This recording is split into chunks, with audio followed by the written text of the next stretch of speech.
Lord be with you. And with your spirit. A reading from the Holy Gospel according to Mark. Glory to you, Lord. When Jesus had crossed again in the boat to the other side, a large crowd gathered around him, and he stayed close to the sea. One of the synagogue officials, named Jairus, came forward. Seeing him, he fell at his feet and pleaded earnestly with him, saying, "My daughter is at the point of death. Please come and lay your hands on her, that she may get well and live." He went off with him, and a large crowd followed him and pressed upon him. While he was still speaking, people from the synagogue official's house arrived and said, "Your daughter has died. Why trouble the teacher any longer?" Disregarding the message that was reported, Jesus said to the synagogue official, "Do not be afraid. Just have faith." He did not allow anyone to accompany him inside except Peter, James, and John, the brother of James. When they arrived at the house of the synagogue official, he caught sight of a commotion, people weeping and wailing loudly. So he went in and said to them, "Why this commotion and weeping? The child is not dead, but asleep." And they ridiculed him. Then he put them all out. He took along the child's father and mother and those who were with him, and entered the room where the child was. He took the child by the hand and said to her, "Talitha koum," which means, "Little girl, I say to you, arise." The girl, a child of 12, arose immediately and walked around. At that, they were utterly astounded. He gave strict orders that no one should know this, and said that she should be given something to eat. The Gospel of the Lord. Praise to you, Lord Jesus Christ.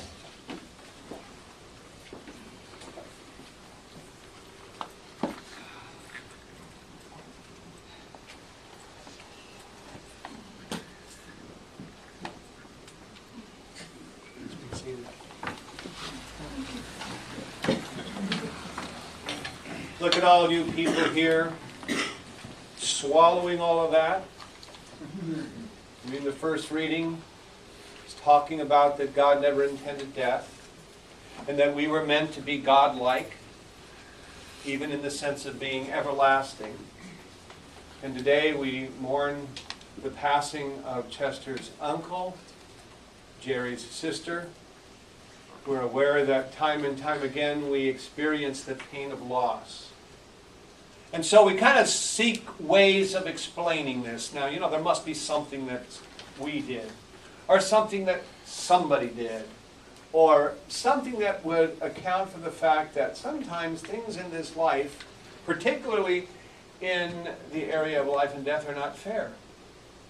Like the gentleman in the hospital that went in for a biopsy and is now in organ failure. Biopsy came back negative. A person who was always a very healthful person. Why do these things happen? Why can't we figure them out? And why is it that this Lord Jesus Christ has walked through the land and doesn't completely indicate to us a little bit more of the whole picture so that we can live better with it? So that we don't have to be people who come here in some kind of a situation of blind faith. Maybe la-la land, We believe that everything is okay, and we turn our backs on what happens. The image we have of Jesus is perhaps a little like maybe when we were in grammar school and the nun said, "You know what, I wonder if Jesus ever didn't feel like he was having any fun, and he was lonesome, so he just made a little bird. Just created a little bird to play with." I know a nun told me that. Of course, also with this child, knowing, of course, all things, picked up 2 pieces of wood in his father's carpenter shop and put them together like this and thought of what his fate was going to be. However, today's gospel kind of shows us a different kind of Jesus. Maybe a Jesus we can identify with, because maybe Jesus and his knowledge wasn't all that embracing. And that what was impressive about him was even he, who was God, had an element that would show us how to have faith.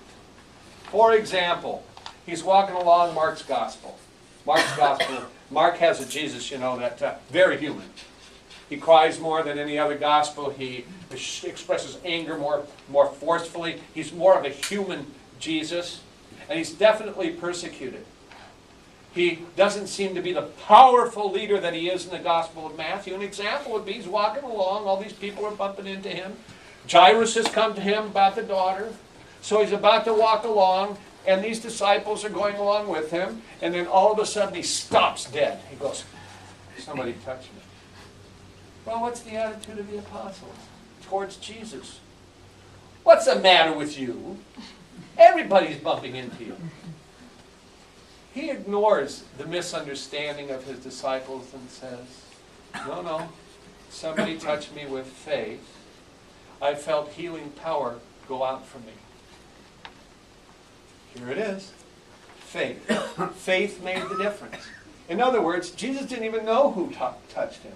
Unless you think he was pretending he didn't know who touched him. And then he turned around and he pointed out that it was her faith that saved her. Well, this is kind of getting us into what the whole theme of this gospel pericope is about, because then he goes to the home of the synagogue official and he goes in. He goes into the house and he takes Peter, James, John, and also the family. And he walks into a room where the dead girl lay. He's already been mocked by the people outside when he said, oh, she's just asleep. And he goes in and he stands there and garnering the faith of those people there. He's already told the Father what's needed now is faith. Do you think if somebody told you about your dying child that all you needed was faith and you wouldn't have faith? Faith. Then he took the girl's hand, Talitha Kaum, little girl got up, and the little girl was given the gift of life. She had no faith, but the family and the community supplied the faith for that child so that she could receive a gift of new life from God. Faith is always the prerequisite for good things. So while we're thinking about this Jesus who sometimes maybe sends us these things to see how we'll do, or has this perspective on our lives, every little bit of it, and every bit of our life is part of a plan, and he's got our days numbered, maybe we should look at the Jesus in today's gospel, who just simply says, believe. And then when I look across this crowd, who has undergone sometimes things that are unspeakable, the loss of a young mate, the loss of children, the loss of brothers and sisters, and still come in here and say, I believe, that is the miracle. The miracle is that we still gather as a community of faith, and that we trust in this Jesus who at times had to trust his Father. And so, rather than see him as the experimental individual kind of playing with our lives, let us realize that he walks with us, as he walked with that crowd that day. And the miracle is that 2,000 years later, beaten down, trampled, been through the mill, we, the human family, still can utter the words, I believe. And what we believe is that all we suffer will be minimal in comparison to the reward we will have at uttering those very words. Please rise now. And let